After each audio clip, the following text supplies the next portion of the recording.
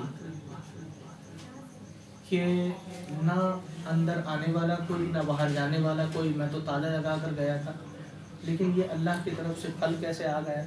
وہ بھی ایسے پھل، قرآن مجید کی تشریح میں لکھا ہے مفسرین نے کہ بے موسم پھل، کہ جس پھل کا موسم نہیں تھا وہ پھل حضرت مریم کے قدموں میں پڑا تھا، آپ کے حجرے میں پڑا تھا۔ حضرت زکریا کہنے لگے